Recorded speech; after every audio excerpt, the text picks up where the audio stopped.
Well, everybody, this is goodbye. So I've owned this car for a long time, and she's end of life. So I'm gonna go through and make a quick video before she gets on a tow truck here pretty soon. I donated her to Tunnels to Towers, which is a nonprofit that it gives back to first responders and stuff like that and their families that lost loved ones and stuff like that. So cool mission for sure. I think I saw online it's like a 93% of all money that they receive goes to the families actually of the fallen first responders and stuff. So definitely a very lean nonprofit where most of the money goes right to the people that need it. So that's why I called them. So but this car has stopped working, and I'm going to give you a little rundown too on how good of a car it's been, all the maintenance I've ever done to it, which is pretty minimal actually, and what I kind of wish I maybe would have done that could have prolonged its life slightly. Definitely sad to see it go. I got this car back. So this is a 2008 Camry hybrid. I got it in 2010 with 38,000 miles on it. And it was actually a replacement. I had a first gen Tundra that I rolled on the freeway when I fell asleep at the wheel. And my wife of 5 weeks at that time was ejected. Like, it was a bad accident. And she's honestly just, I mean, grace of God, she's here with us still. So we were in the middle of nowhere, and she had massive internal bleeding and stuff, a lot of injuries. So but this was the replacement to that, and this has been across country so many times. Right now it has 259,000 miles on it, so I put almost 250,000 miles on myself, and like I said, I've done minimal work to it. So let's go ahead. I'll discuss briefly out here real quick what I've done to it for maintenance wise, so you can get a feel for how easy these cars are to maintain, and then I'll go through as well what died on it. So so people who are looking at these cars to get for their kids or whatever, you kind of know what to expect as these cars age. So as you'll see, I did have an alignment issue on the left side. So this tire got pretty trashed because it went back left, front left, and then the front right when I realized it had been wearing down pretty bad. And so I actually have a tire in the trunk that didn't get a chance to even get put on before it died. But so this car, the first brake job happened at 155,000 miles. It was only half a brake job. I got new front pads. The back pads were still fine. I think I just resurfaced the rotors maybe on the back, if I remember right, and then got new front rotors. I usually get new rotors when I get new brake pads, just to make sure, because I think the rotor, it did have a shimmy in the rotors actually. So yeah, new rotors, new brake pads up on the front, and then I think I just resurfaced the back rotors was all. I did that at 155,000 miles, and then I did a full brake job again at like 220 something, I think, if I remember right. At one point in time, I replaced the wheel speed sensor in this wheel. And I think one of them is bad right now currently that I never bothered fixing. But at one point I fixed this wheel speed sensor, and it was super cheap and super easy to do. At 90,000 miles, I got a new water pump. And that second one has lasted this entire time. And other than that, only cosmetic stuff's happened. I waxed it once or twice a year, typically with the new finish car wax, and all the panels look really good. A bunch of them have been repainted though. You can see this is the original headlight. I do kind of sand it and polish up the oxidation. That was replaced several years ago. Because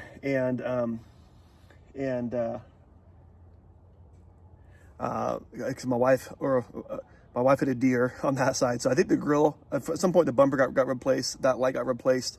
I think the hood might have gotten replaced, or I think fixed and repainted. And then I think maybe the quarter panel as well got repainted.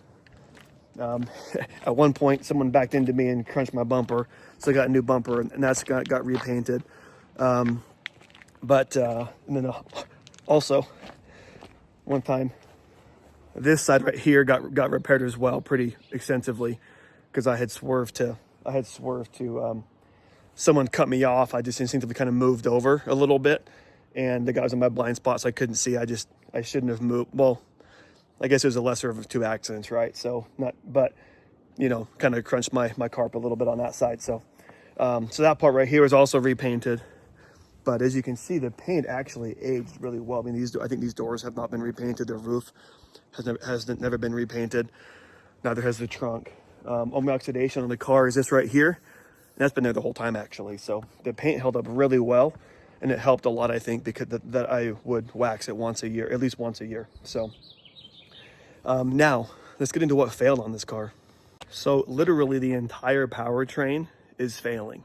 So right here is the hybrid battery. It's like a 4 cubic foot battery. Now the lifespan on these batteries is Toyota says that they project them out to be 170,000 miles. Now I've gone 259, so well past the lifespan. So no complaints about that at all whatsoever. It is a pretty expensive new battery though. Now at one point in time, my whole hybrid system wouldn't even work. The light was on and it was fully disengaged for about a year, but it was too expensive to be worth fixing because it's about $4,000. The battery's $3.5 and $500 for labor. And it just wasn't worth the money because I had other issues that were happening as well. But then one time I went and had the code cleared. I had to renew the registration, so I couldn't get it renewed with the hybrid check engine light on.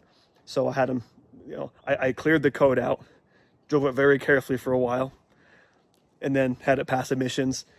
And then I drove it normally for like 3 years after that, and then it just works. So, but there's not much power in the battery. There's not much ability to hold a charge anymore. So there's not much power comes out of it. So it definitely drives a lot slower than when it was new. But it, like, after just taking a break for a year, it worked for 3 more years. So I can't complain about that. So that's one of the issues of why it's getting put down. But this was still kind of working at the time. So the transmission has been slipping lately. And that goes into as well what I wish I would have done maintenance-wise that could have prolonged the life of the car. So I definitely dropped some balls on some stuff that I didn't quite know about or understand. Now, I remember when I got my water pump replaced, I asked the people if I needed anything else, like a transmission, fluid change or whatever. And they said, no, it's lifetime fluid. You don't need it unless it needs it. Well, I thought that meant, when it starts to slip, I get new fluid. And that was the sign. No, that's not. Once it slips, it's too late. And so that's just my ignorance. I should have obviously had them probably change out the transmission fluid earlier. Maybe the transmission would have had more life in it if I would have changed the fluid out, maybe 80,000 miles ago, possibly, who knows. The motor has been getting progressively worse in a few areas. So it's always burned a bit of oil. Even when it was new, there was a recall out and my car didn't quite meet the engine oil consumption limit or whatever for that. But I went and changed my oil. I lost like about a quart or so, just over a quart, I think, per 5,000 miles for the oil change interval. But that was within spec. But as the car has aged, it would consume more and more oil. And as of lately, I've noticed it burns about 2 quarts of oil per 1,000 miles of driving. So for the last couple years, I just kind of watch it. And I just keep topping it off, and then I'll change it at the interval schedule, but I'll just kind of keep adding more oil in. But it was getting to be a lot of oil. It's been burning a lot of oil. So with that, I think it's more of a ring issue, which is like a whole new motor basically, which obviously with an older car, it wasn't worth putting a new motor in because I was aware that there's still a transmission that could go out and a hybrid battery that could go out. So if I start messing with powertrain replacements, I mean, it could be it could be easily, I could put 10 grand into the car for a new powertrain on just a vehicle that's worth, 3 grand afterwards. And so, but the engine oil consumption was an issue. That led to my catalytic converters failing. There's 2 of them. Both of those are failing currently. And there's a check engine light on with throwing codes for the cats because they're just getting clogged up from all the oil burning out. What brought the car down, I think, it also had begun to overheat recently, and this is my bad completely. And I think it might be an issue with this. My coolant level, as you see, it's full, and it's always showed full, but that coolant has been in there since 90,000 miles. I totally spaced that you're supposed to ever flush or change the engine, the coolant. And so I wonder if that's part of maybe some of that crystallized, and the thermostat maybe is malfunctioning because my heater wouldn't always work for the last few months. I go to gym in the morning, back when it was wintertime, and it'd be freezing on the way to the gym. But after the gym on the way home, then my heater would work. And then after some time, I would notice that the engine would begin overheating sometimes. So I was driving it pretty carefully. So I was letting a friend borrow the car. And I think what happened, when the car fully died, she was driving it and she mentioned that it kept dying, and then it just fully crapped out on the side of the road and it wouldn't start ever again. And at first I didn't know what was going on until, a friend helped her just kind of pull it back to my house. If you look right here, to me, that wasn't always there before. I mean, I've often been putting oil in. So I think my head gasket blew from overheating. And it won't start. I'll show you guys here in a second, but it won't start. But as I think about what might have happened, I think it overheated. And so it was dying because it was overheating, because the thermostat isn't working proper to cycle the fluid around. So I think it was overheating and she wasn't noticing it because she was focusing on why I was turning off while she's driving in traffic and everything. Quick intermission from my living room. I also don't fault her at all because I've been married for 16 years and my wife is smarter than me in pretty much every possible category. The only thing I'm smarter than her in is choosing a spouse, because I definitely married up and she probably could have done better, you know. But anyways, but like they're just not observant with vehicles. The guys are the ones that notice if the tread on the tires is wearing unevenly, and that there's an alignment issue. We notice the PSI, we notice temperature gauges, we notice fuel gauges. You know, we track the miles and watch until we're due for an oil change. And women just get in the car and turn it on and they drive, and we're lucky if it comes back with gas in the tank. And so I don't fault her at all for not noticing the temperature gauge as being the reason why it kept dying. And I mean, I knew that it was overheating when I gave her the car. I made a choice not to fix it, because with the getting a new thermostat and doing a coolant flush, it would have fixed that overheating issue. But I chose not to because the transmission was slipping so badly, and the hybrid battery was failing to such a degree, as was the gas motor in it. It just didn't make sense to me to put $400 or $500 in to fixing that problem when it was about to die in other areas. So like, it's not even that it was her fault regardless. Like I gave her a dying car to use. And so I want to be clear about that as well. So when I go to turn it on, all the accessories come on, but the ready never comes on. But you can see these are all the lights that I have on. I got everything's on right now, basically, right? It never goes to ready, and it won't ever turn over. And so all I can think of is that when it overheated, it could have either seized the motor because it got too hot. However, there is oil in the car. It's full of oil because I topped off before I gave it to her. And so I wonder if it got what, I think it's called hydro-locked, I think is what I've heard the term, where some of that, as all the coolant, it kind of explodes out of the engine. All that goo you see on the front of it is new, but also sometimes it can go inside the engine and fill up a cylinder. And then like there's water, since there's all that fluid in there, then it can't even turn over or whatever. So I'm kind of wondering if it's one of those two things. Either the motor seized from overheating, or it got hydro locked possibly, but it just never even goes to ready where it lets you engage. Like I can put it in gear and it's like shifted P when starting it, because it doesn't even acknowledge that it's on. But as you hear, I mean, like my air conditioner's on, my AC is on right now. Like all the accessories are on, so it's obviously not just a battery issue. But you can see here, I got 259, 469 on the miles. So it's been a great car. Now, it has been so low maintenance because it's a hybrid. It's been incredible.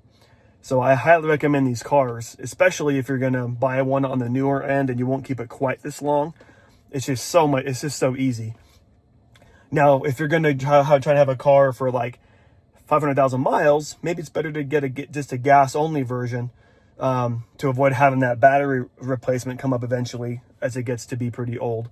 Then you only have two powertrain parts to worry about to fix or replace, like just the engine and transmission then at that point. So, but yeah, I mean, if you're going to get one, on the newer side and you'll keep it till 150, 200,000 miles, I personally go hybrid all day. They're just really, really nice. So now one thing I'll say too is a word of caution for people that are looking at these cars.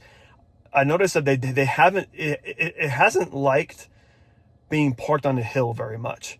And if I park it on a hill, my driveway is pretty steep.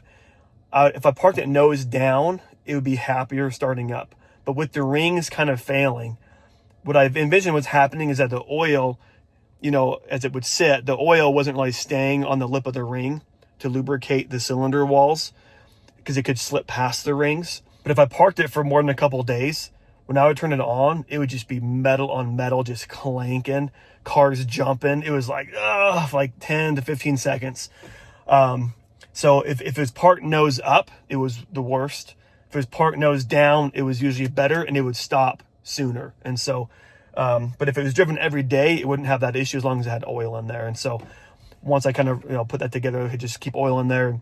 Sometimes if it hadn't been parked for a couple of weeks, I just pour a little bit of oil on top of the motor before I turn it on, just to kind of just help it out a little bit.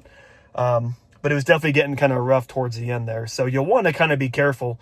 I mean, if you're shopping for a car like this that has higher miles, it's like you wouldn't know that it has a rough startup like that if they've been driving it consistently. But if it sits a while, just kind of be aware of that. So, which reminds me, I did do spark plugs on this thing on 2 different occasions. So that's it. But it's super easy. I did it myself, and I'm not even handy really with cars. So, but I guess there is that thing as well. I did some spark plugs on it for maintenance. But overall, guys, super minimal cost.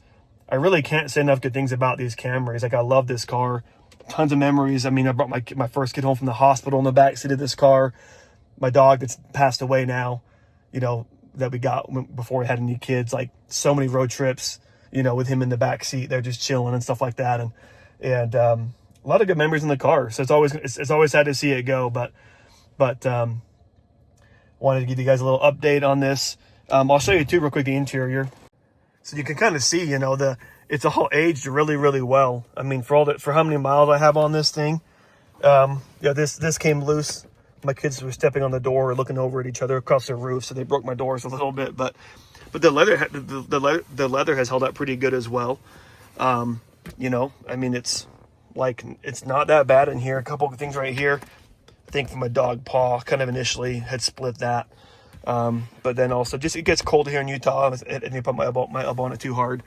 But a little bit dirty. I mean, I haven't deep cleaned it in a while, but the leather's held up pretty good. I mean, it's really aged well, so that's disgusting. And I got little kids, and I haven't shampooed it in a while.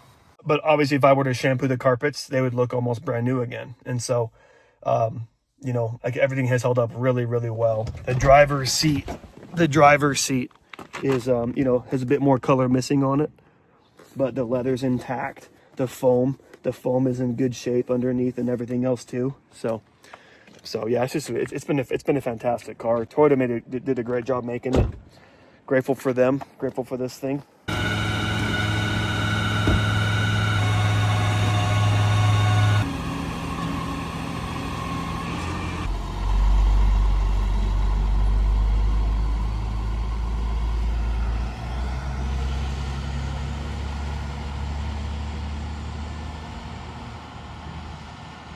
Man, where's she going?